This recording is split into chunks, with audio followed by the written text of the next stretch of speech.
రకాలుగా ఇబ్బందులు పడుతూ పక్క గ్రామాలకు పోయి మనము కూరగాయలు కొనడం జరుగుతున్నది. కానీ ప్రజల అవసరాలను దృష్టిలో పెట్టుకొని మేము ఎలక్షన్స్ కన్నా ముందే గ్రామ ప్రజలకు వాగ్దానం చేయడం జరిగినది. ఖచ్చితంగా మేము గెలిస్తే సంత ఏర్పాటు చేస్తామని చెప్పడం జరిగినది. మేము ఇచ్చిన హామీలలో మొదటి హామీ ఈరోజు నెరవేర్చడం జరిగినది. అదేవిధంగా మన గ్రామ ప్రజలకు చాలా మంది వ్యవసాయ కుటుంబాలు కాబట్టి వ్యవసాయానికి పోతే రాత్రి 7, 8 అవుతుండే మళ్ళా పక్క గ్రామాలకు వచ్చి రాత్రి కూడా అలసి కూడా పోయి కూరగాయలు తీసుకోవడానికి అనేక రకాలుగా ఇబ్బంది పడుతుందనే దృష్టికి వచ్చిన ప్రజలు. ముఖ్యంగా ఈ సంత ఏర్పాటు విషయంలో యువకులు చాలా ఇంట్రెస్ట్ పెట్టి వాళ్ళ అభిప్రాయాన్ని నాతో పంచుకొని మీరు గెలిచిన వెంటనే ఈ కార్యక్రమాన్ని చేయాలని చెప్పి మాకు సూచించడం జరిగేది. వాళ్ళు సూచించడమే కాదు, ఇంకా 2-3 హామీలు అడిగిండ్రు. 1 by 1. ఒకటి 26 జనవరి రోజు ఖచ్చితంగా ఆ రోజు మనం అందరము మన ఊరి ప్రజలు కోరుకున్న విధంగా విద్యార్థులు మన గ్రామ దేవతలను ఎంతమంది మన వెంకటేశ్వర స్వామి దగ్గరికి పోయినా, లక్ష్మీనరసింహ స్వామి దగ్గరికి పోయినా, అయోధ్య రామయ్య దగ్గరికి పోయినా, ఎక్కడ పోయినా కూడా ఇక్కడ మన గ్రామంలో మన గ్రామ దేవతలను మనం పూజించుకొని బయటికి వెళ్ళాల్సి వస్తుంది. ఆ సందర్భంగా కొన్ని సంవత్సరాలుగా మన ఊరిలో పెద్ద పండుగ చేయకుండా ఆగిపోవడం జరిగింది.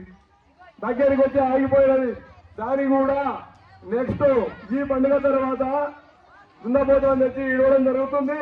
ఆ 2వ హామీని కూడా ఖచ్చితంగా నెరవేరుస్తామని చెప్తున్నాను. అదేవిధంగా 3వ హామీగా ఖచ్చితంగా ఒక లైబ్రరీ ఏర్పాటు చేస్తాం. మన యువకులకు, మన పెద్దలు, వృద్ధులు ఉన్నారు, చదువుకున్న ఉన్నారు, మేధావులు ఉన్నారు, వాళ్ళకు ఒక సమయ సూచిక కావాలి కాబట్టి, జ్ఞానం అవసరం కాబట్టి సమాజంలో అందరికీ ఫోన్లు ఉన్నా కూడా కంటి చూపు కానీ రకరకాల సమస్యలు వస్తున్నాయి. కాకుండా పేపర్ ముఖంగా కూడా వాళ్ళకి అవకాశం ఉందని చెప్పి వీక్లీ పేపర్ కానీ డైలీ పేపర్ కానీ 26 జనవరికి ఇప్పుడే స్టార్ట్ చేసేది ఉండే కానీ కొంచెం అనివార్య కారణం వల్ల స్టార్ట్ కాలేకపోతుంది. 26 రోజు ఖచ్చితంగా ఆ కార్యక్రమం ఏర్పాటు జరుగుతుంది.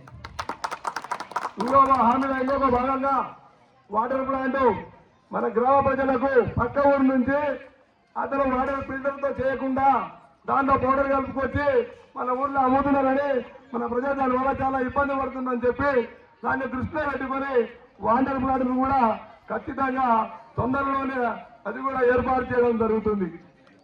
కనుక అదేవిధంగా గ్రామ ప్రజలను మీరు దృష్టిలో పెట్టుకొని మన గ్రామానికి వచ్చినటువంటి వ్యాపారస్తులను కానీ రైతులను కానీ మనకు చిన్న చిన్న పొరపాట్లు జరిగినా వాళ్ళతో మనం గొడవ పడకుండా వాళ్ళని సహకరిస్తూ మన వాళ్ళ ద్వారా సహాయం పొందుతూ ఒకరికొకరికి సద్భావంతో ఉండాలని చెప్పి వాళ్ళని కూడా మంచి మనసుతో మన ఊరికి మన వచ్చి మనకు వాళ్ళు బిజినెస్ చేసుకుంటుంది కాబట్టి వాళ్ళని ఎలాంటి ఇబ్బంది పెట్టద్దని ఈ గ్రామ ప్రజలకు అందరికీ మా సోదరులకు అందరికీ కూడా నేను విజ్ఞప్తి చేస్తున్నాను.